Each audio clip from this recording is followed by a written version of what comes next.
Salut petit aventurier, aujourd'hui c'est mon dernier jour en Asie. Mon dernier jour en Asie. Ce fut un long chemin, un long voyage. Ça fait 162 jours exactement que je suis partie de France. J'ai parcouru un petit peu les routes de Malaisie, Singapour, le Vietnam, Laos, Thaïlande, Myanmar, l'Indonésie, les Philippines. Et me voilà à la fin. Tant de préparation, tant de mois de préparation pour ce voyage. Et il est déjà terminé. Mais ce n'est pas la fin.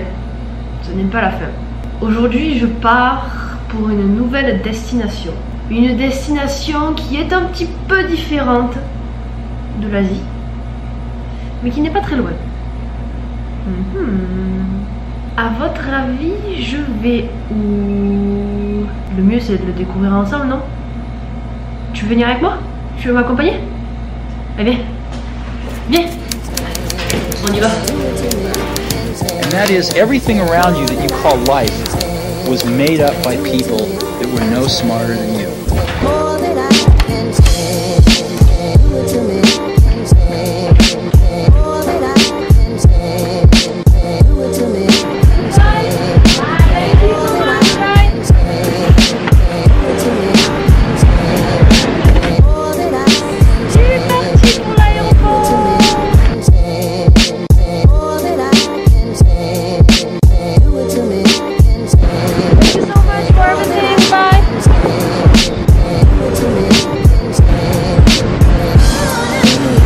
À l'aéroport de Manille, il faut faire la queue pour rentrer dans l'aéroport parce que le check des bagages se fait à l'entrée. Comme il y a beaucoup de problèmes avec tout ce qui est drogue, tout ça, le check, je pense que la sécurité est genre... mais c'est mieux, mais il faut attendre dehors.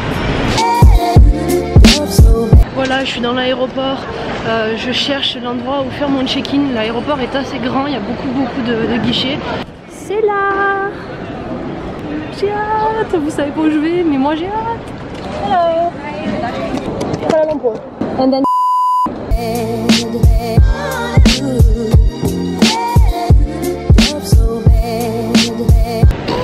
Mon bagage est parti. Est-ce que je suis vraiment en train de faire ça? Putain. Bon, je passe à l'immigration, je range la caméra, on se retrouve de l'autre côté.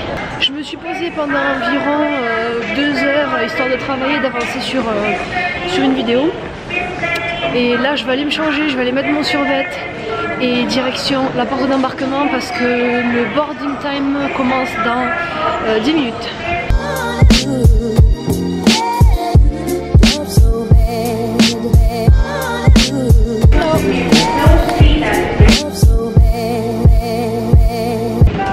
Installé dans l'avion, prochain arrêt Kuala Lumpur. Je viens d'arriver à Kuala Lumpur, il est 21h50. Mon boarding time est à 11h05. Je vais essayer d'aller me poser quelque part. Mon appareil photo est cassé, le truc ne veut plus s'ouvrir.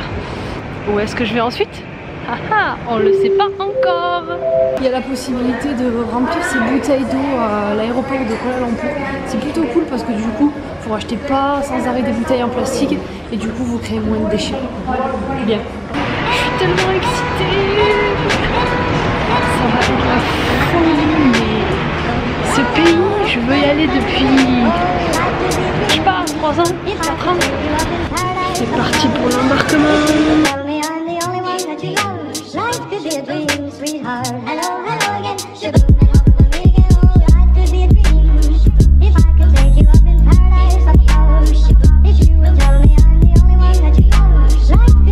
Ladies and gentlemen, we have just landed at International Airport. Local time now is 5:40 AM with a ground temperature of 10 degrees Celsius. Thank you.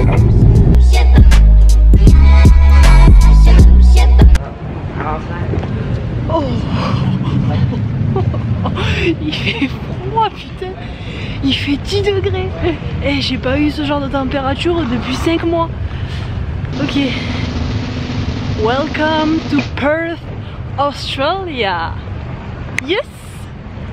Je vais vous expliquer un petit peu plus ce que je fais ici, combien de temps je vais rester, pourquoi, une fois que je suis installée dans mon futur chez moi.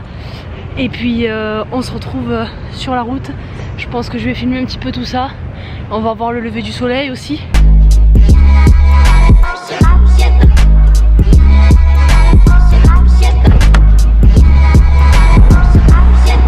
Et voilà, vous connaissez enfin ma destination, l'Australie et plus particulièrement la côte ouest.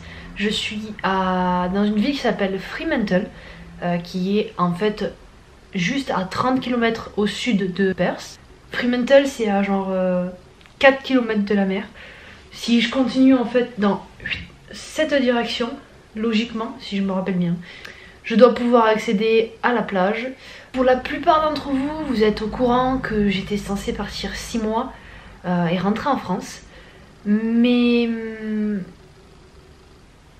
j'avais pas envie. Et j'avais pas envie de rentrer en France. Certes, tout le monde me manque, ma famille, mes amis me manquent. Mais en fait, je sens que pour moi, c'est pas le bon moment de rentrer. Je sens que j'ai pas fini mon aventure. Et du coup j'ai préféré continuer. Je suis venue ici pour travailler, mais vous voyez que ici je suis quelque part. Vous voyez, je suis dans une maison. Je suis pas dans une auberge de jeunesse, je suis pas dans un hôtel, je suis pas... Voilà. Où je suis. Telle est la question. Eh bien en fait, je vais être fille au père. J'ai déjà fait fille au père en Belgique il y a 2 ans, donc c'était pendant 1 mois. C'était genre une des plus belles expériences que j'ai pu vivre dans ma vie.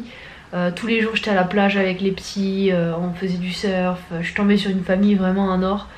Jérôme, Sophie, si vous passez par là, encore merci. J'ai également fait fille au père en Finlande l'hiver dernier pendant 5 mois et 1 semaine. Et du coup après la Finlande, j'avais décidé que je ferais plus fille au père. Parce que je trouvais que j'étais trop âgée en fait pour faire ça. Et au final, durant mon voyage, j'ai rencontré plein de personnes, des filles plus âgées que moi, 25, 26, 27 ans, qui étaient toujours filles au père. Ça m'a fait réfléchir, je me suis dit pourquoi pas. Sur le dernier mois de mon voyage aux Philippines, donc pendant 10 jours, il y a Amanda qui est venue me voir. En parlant du voyage, en planifiant un petit peu sa venue, je lui ai raconté que j'avais pas forcément envie de rentrer en France, tout ça, et que l'Australie me tentait bien. Et Amanda, en fait, était fille au père ici. Elle m'a dit, écoute, moi je pars fin juillet, je quitte la famille, et si tu veux, tu peux me remplacer. Je me suis dit, mais en vrai, pourquoi pas? Genre pourquoi pas, ça pourrait être grave cool. Pour les 3 prochains mois, je vais être fille au père avec eux, je vais vivre ici à Fremantle. J'ai prévu pour l'instant, pour la prochaine semaine, juste de me concentrer sur la recherche de travail. Donc je vais aller poser des CV un petit peu partout. J'ai déjà une expérience en restauration, du coup ça va... Je pense que ça va m'aider à trouver quelque chose. Je suis motivée comme jamais pour trouver un taf. Je suis motivée comme jamais pour faire ces 3 mois en tant que fille au père. Je suis contente de pouvoir continuer l'expérience, de pouvoir continuer mon voyage. Si vraiment vous avez envie de voyager, que vous avez cette envie profonde, ce désir au fond de vous, genre c'est un choix de vie. C'est pas une chance de voyager, c'est juste un choix. C'est-à-dire que pour faire ce voyage en Asie du Sud-Est, j'ai travaillé 9 mois en France. J'ai économisé vraiment très dur. Je me suis toujours fait plaisir, hein. J'ai fait des sorties avec mes potes, je suis allée à des concerts.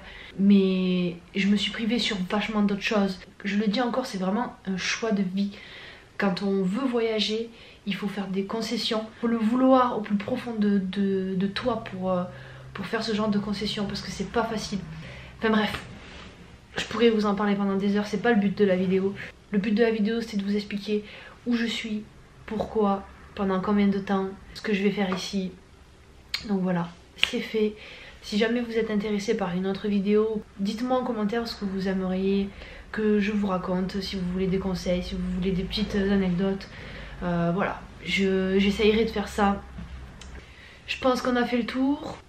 J'espère que vous avez kiffé, que vous allez kiffer les prochaines vidéos, parce que il y en a d'autres qui vont arriver et j'ai beaucoup de travail. J'ai la Thaïlande à monter, j'ai le Myanmar, j'ai l'Indonésie, j'ai les Philippines, ici je vais filmer, je vais vous poster des vidéos. Ça va être un peu le fouillis parce que je pense tout mettre sur ma chaîne YouTube dès qu'il y a une vidéo de prête.